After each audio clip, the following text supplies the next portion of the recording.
Bonjour tout le monde, c'est Maud, je vous retrouve pour un nouveau point lecture. Excusez ma coiffure, sortie de douche, mais cette semaine c'est très chaud de vous tourner des vidéos et je ne veux absolument pas vous laisser en rade et il faut bien que je tourne à un moment ou un autre mon point lecture. Donc excusez-moi aussi pour le fait qu'il sera plus court que d'habitude, je vais vous présenter 3 livres dont une relecture parce que j'ai franchement pas beaucoup de temps pour vous tourner cette vidéo. Et j'ai franchement pas beaucoup de temps pour monter cette vidéo, donc on va faire au plus rapide. La relecture, je vais vous parler de Autre Monde, le tome 5, Ose de Maxime Chatham, paru chez Albin Michel. Je vous parlerai de ma lecture des Chiens de Détroit de Jérôme Loubry, paru chez Calman Levy dans leur collection Noire. Et pour terminer, je vous parlerai de Balthazar Fox, le premier tome, L'héritier de l'entre-deux-mondes de Pascal Brissy, aux éditions Ozu.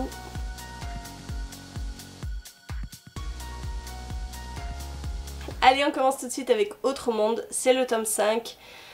Je vous avais parlé la dernière fois du tome 4 qui est Entropia, qui était clairement pour moi un tome de transition, puisqu'il passait d'un cycle à un autre. Voilà, là on est dans le début d'un nouveau cycle, l'Alliance des Trois, qui est composée de Ambre, Tobias et Matt, partent pour l'Europe. Une nouvelle destination, un nouvel univers à appréhender et mon Dieu, que c'était terrible. Je me souvenais assez bien des événements dans Ose, mais il y a toute une partie sur le bateau au début et je dois dire que j'avais complètement occulté quelque chose. Et quand je l'ai relu, je me suis dit oh, mais comment j'ai pu oublier ça quoi. Un truc de fou. On découvre l'Europe et l'Europe n'a rien à envier aux États-Unis qui ont leur lot de cyniques, de gloutons, de ropérodennes, de plein de choses, créatures bizarres. Et bien là, en Europe, le pire ce sont les hommes. Oui, oui, ils ont fait pire que l'anneau ombilical et ils ont fait les usines d'élixir. Et je ne vous en dirai pas plus, mais la découverte est juste hyper choquante. Et voilà. Bref, j'ai beaucoup aimé ce 5e tome, je trouve qu'on repart dans une bonne dynamique avec une nouvelle quête à accomplir. Je trouve aussi que l'Alliance des Trois ont pas mal de revers de fortune dans ce tome-ci. Là ça pue un peu pour eux. Et bien sûr on nous laisse sur une fin complètement what the fuck. On a envie de se jeter sur le 6e tome, ce que je ferai très bientôt. Mais je vous conseille toujours cette saga que j'adore. Je vous parle ensuite des Chiens de Détroit, c'est un thriller. Nous allons être dans la ville de Détroit, vous vous doutez bien. Et nous allons suivre 2 enquêtes à 2 moments différents. En 2013 il me semble et en 99, si ma mémoire est bonne. Je ne vais pas retrouver le passage où c'est marqué 99. En fait à 99 il y a eu une série de meurtres. C'est au Géant de Brume que ça a été imputé. On ne l'a jamais retrouvé, l'inspecteur qui était sur l'affaire eh bien s'est vu un petit peu mettre de côté. Et en 2013, oui c'est ça, eh bien on est sur le point d'arrêter le Géant de Brume. Il attend paisiblement dans sa maison, voilà, qu'on vienne l'arrêter. Et c'est très étrange parce qu'il attend vraiment les personnes qui sont chargées de l'arrêter. On le retrouve en plein milieu de sa maison sur une chaise.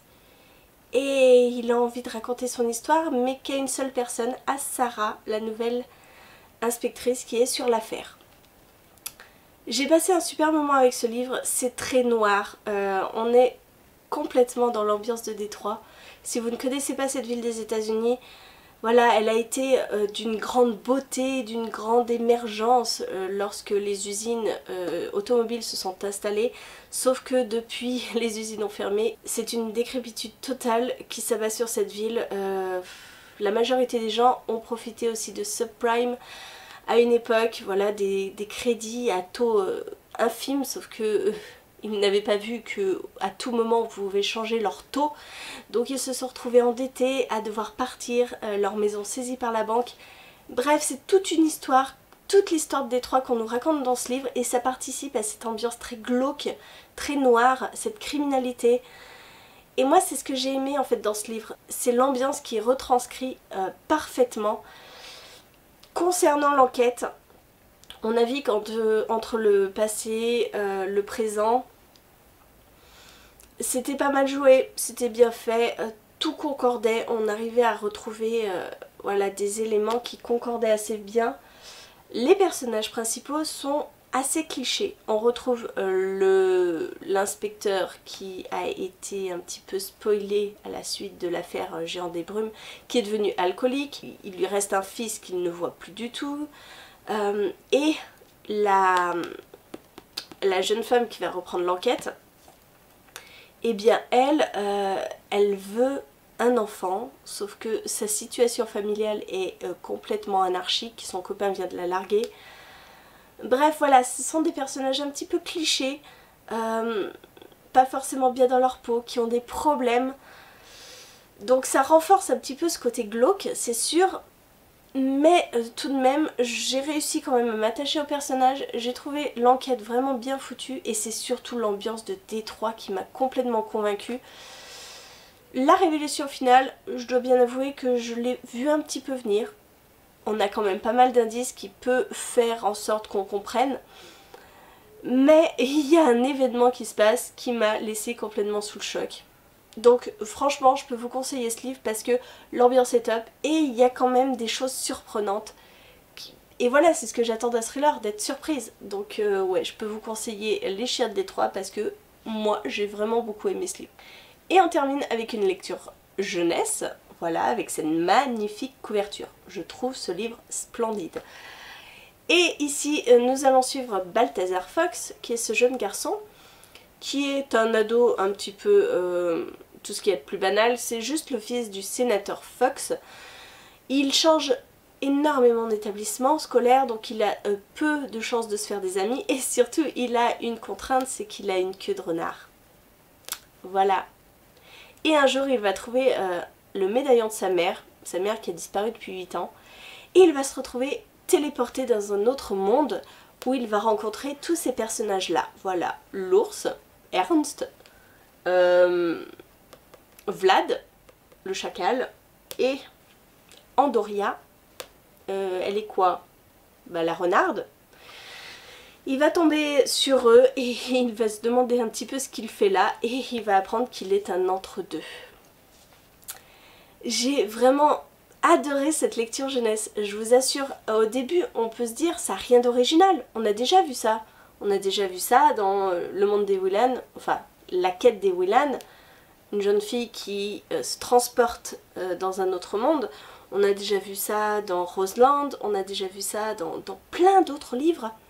Oui, mais je trouve qu'ici c'est hyper bien foutu parce que tous ces personnages-là, mais ils sont hyper attachants. Mais hyper attachants. Moi, Ernst, c'est un gros ours bourru qui appelle sa hache bébé. Mon bébé. Il n'y a que là-dedans qu'on va trouver ça. Et c'est plein d'actions, c'est bourré d'actions, on ne s'ennuie pas une seconde. On a des révélations un petit peu sur qui est Balthazar Fox, pourquoi il a cette queue de renard, sur sa mère, sur sa famille en général. Donc oui, ça va très très vite. D'accord, on n'est pas très longtemps dans le monde, dans notre monde, dans les humains. On part un petit peu comme sur un coup de baguette magique, mais ce qui se passe dans ce monde-là, c'était génial. Bon, je m'excuse, il y a un train qui va passer, mais vous l'entendrez peut-être pas. Donc je continue. Ça vous fera peut-être un petit fond sonore. Hein. Donc, oui, j'ai adoré. Et puis, il y a pas mal de batailles. Et dans ces batailles, eh ben, il y a des gens qui meurent. Enfin, des animaux qui meurent. Voilà. On ne cache pas la vérité aux enfants. C'est violent. Il y a des trucs qui se passent qui peuvent un petit peu choquer, je pense, les enfants. Mais c'était vraiment génial. J'ai adoré, c'est bourré d'action. On s'attache énormément au personnage. Et je n'ai qu'une envie, c'est de lire la suite qui vient juste de paraître. Voilà, tout simplement. Donc je recommande Balthazar Fox pour, je sais pas à partir de quel âge c'est. Bon, c'est écrit très gros, hein. Vous allez voir. C'est écrit très gros. Ça se bouffe à une vitesse dingue et c'est juste trop bon, quoi. C'est le genre de petite lecture jeunesse que moi j'adore faire. Et si vous êtes comme moi, ou pour vos enfants ou quoi, jetez-vous sur Balthazar Fox. Voilà, ça a été assez rapide. Je vois que je suis à 10 minutes d'enregistrement. J'espère que vous ne vous sentez pas lésés parce que en fait ce n'est pas le manque de lecture qui fait que je ne vous fais le point que sur 3 livres, c'est mon manque de temps. Donc veuillez m'excuser encore une fois.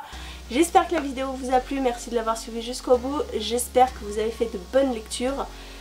N'hésitez pas à me dire en commentaire ce que vous avez pensé des livres que je vous ai présentés, si vous les avez lus, si vous avez envie de les lire peut-être. Et en attendant, je vous fais des gros bisous, je vous souhaite une très bonne journée, de très bonnes lectures et je vous dis à très bientôt pour une nouvelle vidéo.